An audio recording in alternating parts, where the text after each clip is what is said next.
Bienvenue dans cette nouvelle vidéo. On doit répondre à la question de savoir, le garant doit-il obligatoirement être belge ou résider en Belgique?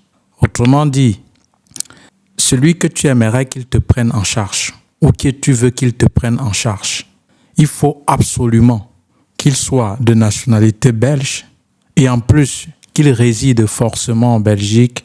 Non. Le garant peut être un ressortissant de l'Union européenne ou d'un tiers pays résidant légalement en Belgique ou dans un autre État membre de l'Union européenne. C'est-à-dire quoi? Vous pouviez être en Côte d'Ivoire et vous aviez un oncle, une tante, un membre de la famille jusqu'au 3e degré qui réside aussi en Côte d'Ivoire. Si cette personne souhaite vous prendre en charge, alors, et que cette personne et qu'elle dispose des ressources, des revenus suffisants, alors cette personne peut vous prendre en charge. Vous pouviez être au Cameroun, au Togo, en Angola, et que la personne qui aimerait vous prendre en charge réside au Cameroun, donc dans le même pays que vous, il peut vous prendre en charge. Donc, ce n'est pas obligatoire que le garant soit belge ou réside en Belgique. C'est pourquoi, plus loin, j'ai dit, il peut être ressortissant de l'Union européenne ou d'un tiers pays résidant légalement en Belgique ou dans un autre État de l'Union européenne.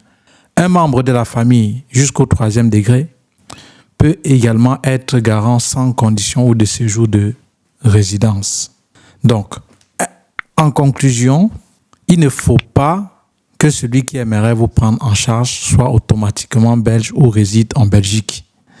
Vous pouviez être dans un pays, dans un tiers pays, ça peut être le Cameroun, le Congo, le Togo, le Sénégal, le Burkina, peu importe, et que votre garant réside dans le même pays que vous ou dans l'un de ces pays, à partir du moment où il est majeur et qu'il a ses ressources financières suffisantes pour vous prendre en charge, alors il peut vous prendre en charge. Ça, c'était tout pour cette petite vidéo.